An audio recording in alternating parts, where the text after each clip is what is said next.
बाप घराचा तो पाया, आई कडस त्यावर, जेव्हा खचतो ना पाया, तेव्हा कोसळते घर. बाप माझा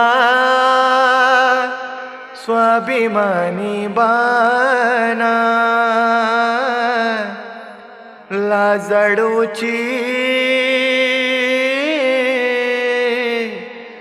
संवेदना,